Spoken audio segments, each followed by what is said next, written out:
Yang dibicarakan itu saksi-saksi saya. Saya cuma berdua dengan Fitra, masuk juga tidak boleh. Yang dibicarakan adalah saksi-saksi saya. Aep, Pasren, Kavi, Rudiana, dan kita korban. Sidang itu kan terbuka untuk umum, ya, terbuka untuk umum. Kita semua bisa melihat, tidak dihalang-halangi seperti itu. Berarti tidak bisa mengikuti proses persidangan di TKP? Tidak, jauh saya. Akhirnya waktu ada kesempatan hakim, ketua majelis hakim lewat, saya bilang itu majelis hakim ya, ketuanya. Saya teriakin, saya bilang, Pak Hakim yang terhormat, saya bilang, Anda itu harus membantu korban yang sudah meninggal karena dibunuh. Berikan keadilan, bukan beri keadilan kepada pembunuh. Nah, gitu saya teriak-teriakin. Kan nggak wajar, kita nggak boleh lihat. Spesial khusus untuk Elsa Sharif dan Fitra Ramadhani. Dan kita dikasari. Itu pembunuhan jelas, dia tidak bisa menyangkal itu pembunuhan. Kalau sudah ada begitu Bu Elsa, maaf saya potong. Tunggu, saya belum selesai. Dulu, Pak. Saya akan boleh bicara. Silakan, Bu Elsa. Kita belum selesai bicara, kalau dipotong-potong nanti ya, silakan, 50 meter jadi 100 meter. Padahal itu cuma 6 meter. Jadi gimana? Silakan, Bu Elsa. Saya kasih tahu supaya jangan dipotong-potong. Lanjut Bu Elsa. Silakan, Bu Elsa. Dan saya tidak cerita narasi, saya ada BAP-nya, ada buktinya, dan kemudian sampai ada orang yang diancam juga tadi. Silakan, Bu Elsa. Saya tidak membuat cerpen. Saya akan ini ternyata kemarin datang juga dan dia juga sempat marah-marah. Bu Elsa, tadi saya juga melihat Anda datang ke bersama hakim memeriksa lokasi TKP ya, langsung di sana ya. Tadi kita lihat Pak Fitra nggak bisa masuk. Kalau Bu Elsa gimana, Bu Elsa? Ada penghalangan juga tidak? Jelas dihalangi. Saya melihat sidang itu kan terbuka untuk umum, ya, terbuka untuk umum.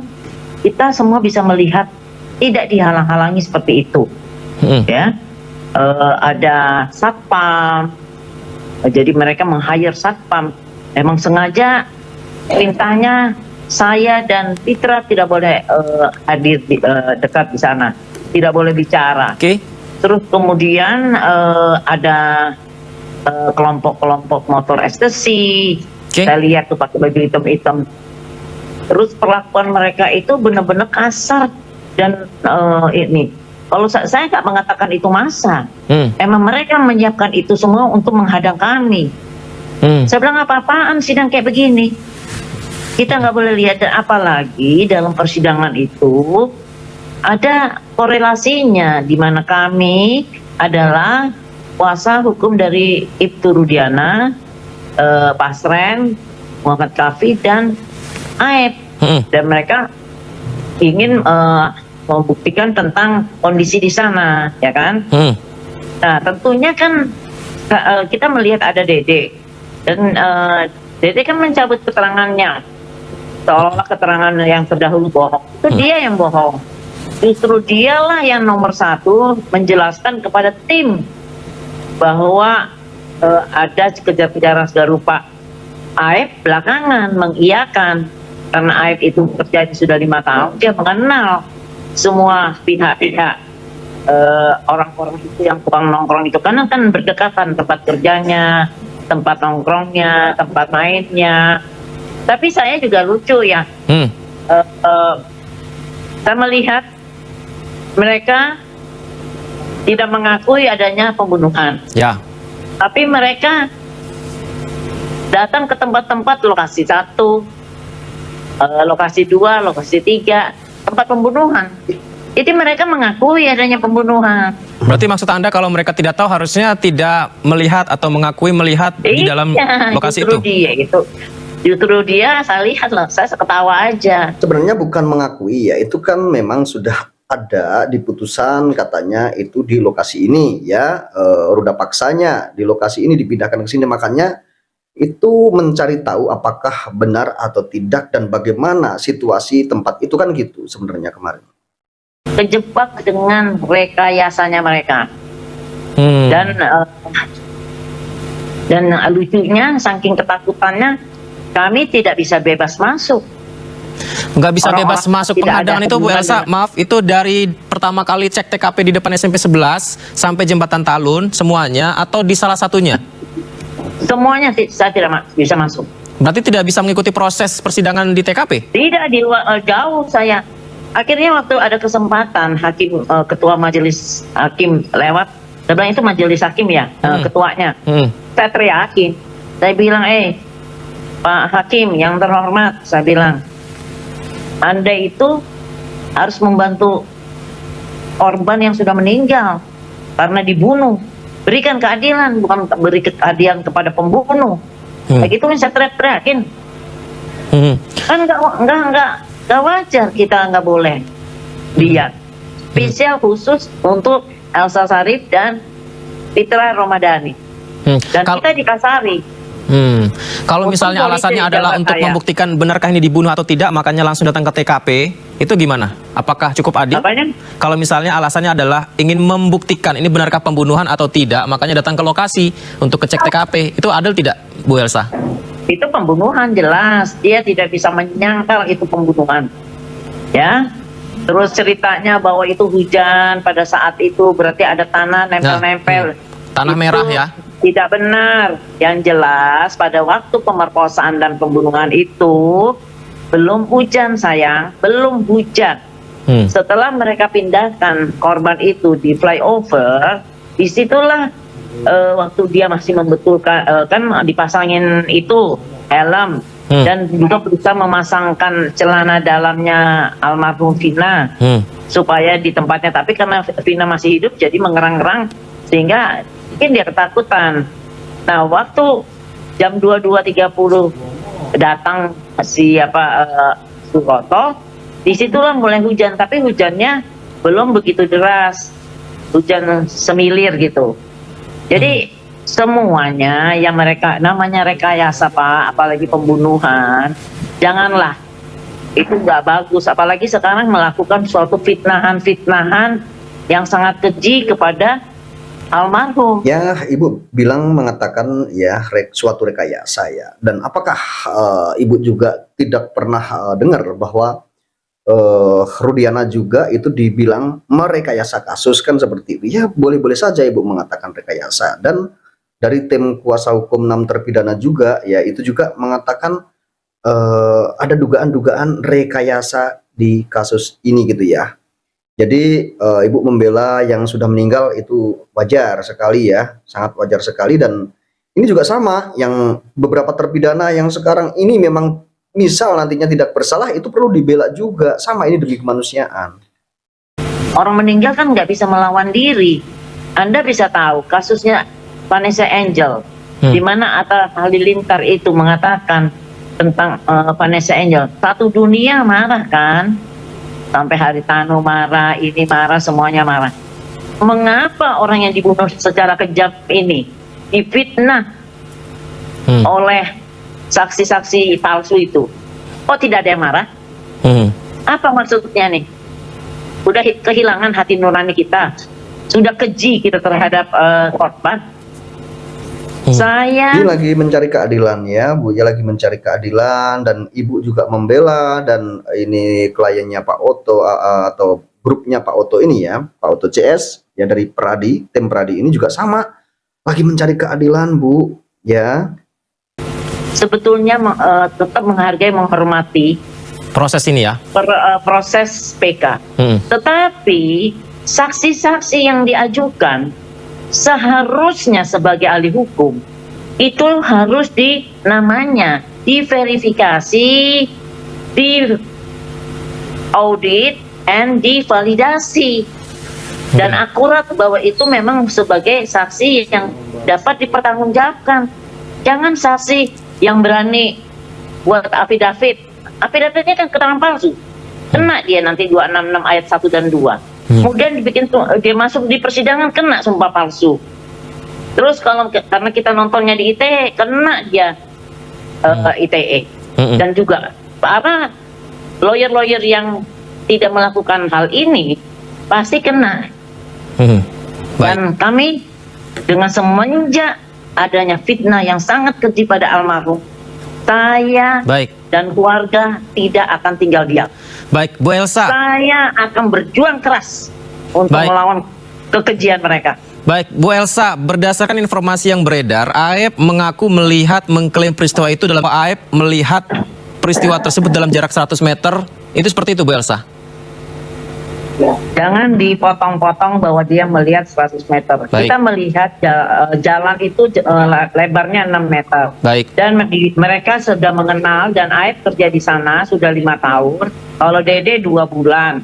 Jadi AEP mengenal benar karena dia di warung ini suka belanja kongko-kongkonya si anak-anak itu di terpidana dan juga di warung Madura, dan itu kan tempat kerjanya dekat. Nah, jadi dia mengenal satu-satu secara pasti. Tetapi pada waktu itu, waktu ada timnya Rudiana, di mana tim ini sudah melakukan investigasi, yaitu lidik dengan pemeriksaan, melakukan pemeriksaan dengan pembicaraan dengan itu Supardi, Sujam, Hidin, Suroto, dan beberapa penyidik itu, dan kemudian melihat di Polsek Talun bahwa dia punya helm itu tidak pecah segala rupa, sedangkan kepalanya si Eki itu pecah, dan kemudian di sini ada tusukan, bukan di perut, selalu diseleweng-selewengin, itu di leher. Itu bisa, saya punya fotonya semua. Foto itu terjamin karena foto digital forensik, ada digital forensiknya. Kemudian juga hancur kakinya, kemudian ada sperma di vaginanya Vina. Dari hasil visum itu, terus melihat kondisi di motor, mereka melakukan diskusi sehingga mulai mencari, menanyakan di mana sih sebetulnya tempat terjadi kecelakaan.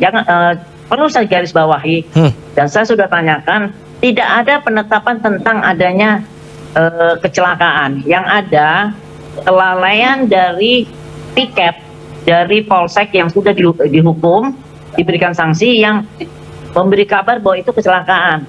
Tapi tidak ada penetapan maupun olah TKP tentang adanya kecelakaan. Nah, ini kan yang diterus-teruskan supaya terjadi kecelakaan dan dilakukan cocokologi. Ini ngomong ini sehingga cocok, akhirnya kecelakaan, akhirnya bisa bebaskan. Baik. Kita harus lihat dari fakta-fakta dari 3 dokter ini. Mana mungkin orang punya ada spermanya, kalau itu kecelakaan, mana mungkin ada. Sayangnya itu tidak dilakukan tes DNA itu. Yang sayangnya itu spermanya siapa gitu kan ya, jadi pertanyaan publik loh ini ya. Trauma benda tajam di pipi sebelah kanan, terus ada tulisan V di sini, V ada bukti-buktinya ya. Baik. Ada bukti-buktinya ya Bu Elsa ya. Dan saksi-saksi saya makin menemukan lagi saksi yang akan kita ajukan. Ini jadi bikin pertanyaan, Ibu Elsa, apakah di tes DNA spermanya, apa jawabannya ketika muncul pertanyaan kenapa tidak dibuktikan? Begini ya, kan saya sudah sampaikan ada kesalahan dan merupakan di mana si pembunuh-pembunuh ini melakukan create supaya seolah-olah terjadi kecelakaan dengan cara memindahkan korban yang sudah kepalanya hancur. Kalau orang kecelakaan itu lembar rambutnya itu terlepas, tapi dia masih di tempat karena mereka dipukul ya, dihancurkan. Itu dipakaikan helmnya. Kalau Vina dipakaikan celana dalamnya. Pada saat itu belum hujan loh ya. Jadi kita berdasarkan saksi-saksi yang lain. Jadi bukan saya bukan bicara narasi Pak Nikolai, kita kan saling kenal. Saya nggak pernah bicara yang tidak ada faktanya. Jadi celana dalamnya itu dipakaikan, dibenerin ya, terus helmnya dipakaikan juga gitu ya. Sama Bu Elsa, saya tidak pernah bicara non fakta. Baik. Saya bicara fakta. Dan juga orang yang melihat mereka meletakkan korban itu di flyover, kita sudah temukan ya. Kemudian juga orang yang pernah diancam,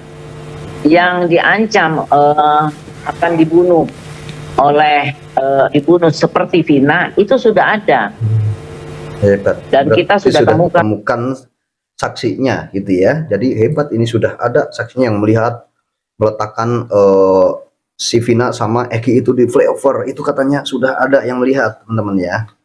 Semuanya baru dan kemudian Ya, kalau sudah ada begitu Bu Elsa, maaf saya potong. tunggu Bu Elsa. saya belum Kita selesai dengar lanjut, dulu. lanjut, Janjinya lanjut. saya akan boleh bicara. Silakan Bu Lanjut, Elsa, lanjut. silakan. Kita belum selesai bicara, kalau dipotong-potong nanti Ya, silakan, Bu Elsa. 50 meter jadi 100 meter, padahal itu cuma 6 meter. Jadi gimana?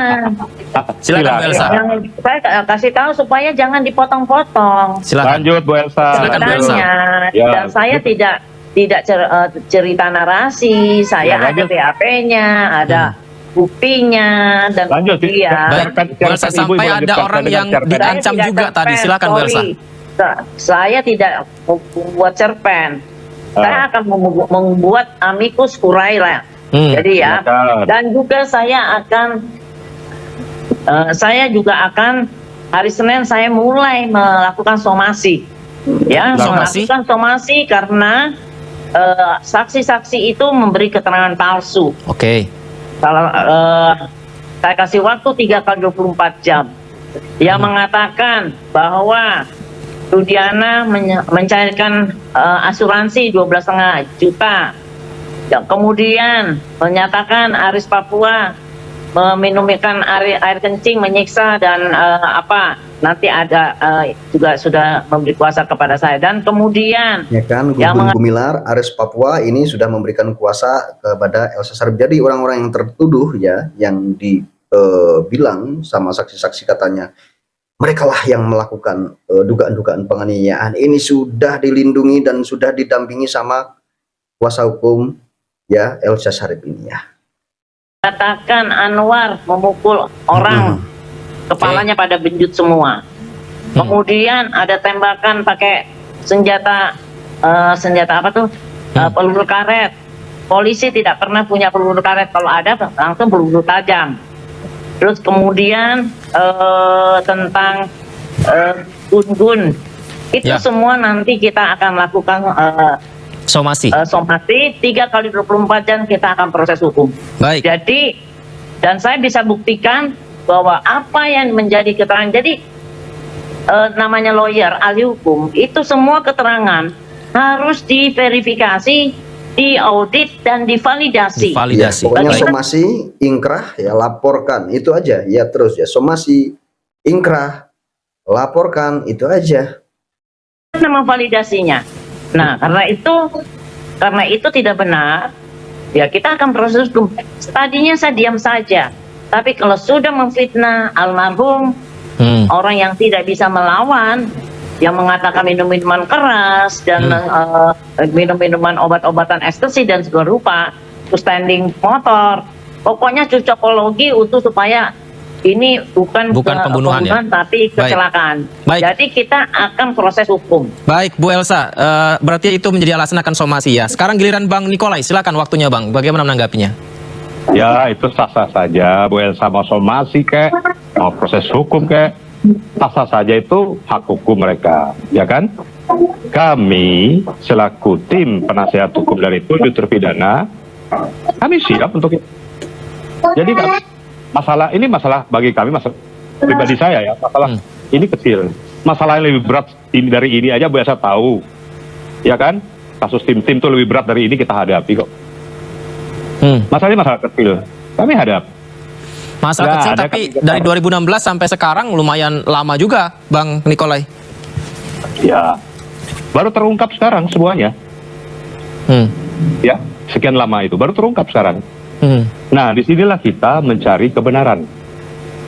Kita mencari kebenaran dan keadilan melalui PK. Kalau PK yang kami lakukan dianggap itu merupakan satu tindakan pelanggaran hukum, dikatakan keterangan palsu, dikatakan itu merupakan satu hal yang melanggar hukum dan sebagainya, ya ada mekanisme hukumnya. Silakan Bu Elsa sama teman-teman melakukan proses hukum. Kami siap kok. Bagi kami itu aja. Mantap. Jadi kami tidak akan membantah berdebat kusir di televisi atau di mana. Pokoknya kami hanya menyatakan bahwa kami berpendapat bahwa ini terjadi suatu miss, bukan pembunuhan tapi kecelakaan. Berdasarkan fakta-fakta hukum, keterangan saksi, bukti, ya yang kami temukan. Bahkan kami meminta untuk dilakukan namanya pemeriksaan setempat, atau dalam bahasa hukumnya itu dikenal dengan apa namanya? Sebentar, saya ingat dulu. Dikenal dengan Gerechtelek Platsopneming. Waduh. Pemeriksaan tempat itu. Itu di mana pemeriksaan tempat itu untuk mencari satu kebenaran tentang suatu kejadian secara material untuk dapat memberikan pertimbangan kepada hakim untuk hakim yakin bahwa terjadi peristiwa ini karena sesuatu, gitu loh. Jadi bagi kami tidak gentar dan kami tidak akan meladeni apabila ada debat-debat seperti ini. Yang penting kalau memang mau proses hukum silakan kita hadapi. Satu lagi Bang Nikolai, kalau tadi yang disampaikan Anda bahwa titik lokasinya ya 100-200 meter dari lapangan menuju ke Jembatan Talun, ini kan tidak masuk akal kalau ada yang bisa melihat. Tapi penjelasan dari Bu Elsa tadi bahwa dia mengenal atau mengetahui memang orang-orang ini ada di sana, kemudian melihat pergerakannya ketika melintas, itu juga masuk akal. Nah, bagaimana membuktikan mana yang paling kuat Bang Nikolai? Ya, mungkin lebih baik itu nanti dibuktikan kalau Bu Elsa masuk dalam proses hukum. Kalau bagi kami dalam fakta persidangan dan kami tadi pemeriksaan setempat, itu tidak masuk akal dan tidak masuk dalam logika berpikir manusia yang waras dan logika hukum. Bagi kami itu, saya kira itu. Artinya setelah hakim mengecek langsung ke TKP ini akan semakin kuat PK ini menghasilkan keputusan yang semakin meyakinkan kepada terpidana. Bagi persepsi kami akan semakin kuat. Namun semuanya kami serahkan kepada majelis hakim. Biarlah majelis hakim yang akan menilai dan memutuskan. Saya kira itu. Jadi kata kunci hanya itu. Kalau Bu Elsa sama Pitra dan teman-teman mau mengajukan ini pada proses hukum, mau somasi apa segala, kami tidak akan gentar. Kami hadapi. Itu ya, satu. Karena kami punya pengalaman kasus yang lebih berat pun kami hadapi, apalagi kasus yang kecil begini. Baik, pertanyaan yang sama kepada Bu Elsa. Apakah dengan hakim mengecek ke TKP langsung ini Bu Elsa, ini sepertinya tidak ada artinya karena kasus sebenarnya adalah sudah disampaikan ini adalah pembunuhan, atau justru malah ini membuat sebuah bukti baru Bu Elsa? Ya. Silakan Bu Elsa. Apa putus-putus, tolong diulangi Pak. Ya, pertanyaan sama kepada Bang Nikolai tadi. Apakah dengan hakim cek ke lokasi ini, langsung ini justru akan membuka lembaran baru, ada informasi baru, atau tidak akan mempengaruhi fakta bahwa ini benar-benar pembunuhan? Tidak akan mempengaruhi fakta. Baik. Dan juga saya juga memberi peringatan untuk somasi bukan untuk menakut-nakuti atau supaya gentar. Dan kita sama-sama pernah berjuang juga di tim-tim, dan juga saya pernah berjuang bagaimana membela tim 50 jenderal tidak ada terjadi pelanggaran HAM. Jadi kita tidak pernah mau nakut-nakutin orang, tetapi keluarga dan almarhumah yang merasa difitnah itu yang menjadi suatu concern kami. Sedangkan Vanessa Angel aja bicara Halilintar bicara aja satu dunia bisa marah karena orang meninggal itu tidak bisa melakukan perlawanan. Untuk apa kita nakutin orang, kita sama-sama lawyer dan tidak mungkin takut. Tetapi saya hanya menyatakan kita tetap melakukan suatu proses, bukan untuk nakut-nakutin atau bikin gentar orang, nggak ada. Yang jelas kita buktikan, dan kita bukan masalah-masalah nakut-nakutin seperti anak kecil, bukan. Baik. Kita bicara fakta. Oke teman-teman, jadi videonya sampai di sini dan begitulah ya pernyataan lengkap Elsa Sharif dan Bang Nikolai ya. Ini perdebatan ini sangat serius sekali dan tentunya kita melihat hal ini ya, bagaimana pendapat kita semua dan bagaimana pendapat teman-teman juga, silahkan kalian tinggalkan komentar di kolom komentar video ini ya. Terima kasih yang sudah menonton dan mengikuti video saya ini sampai selesai.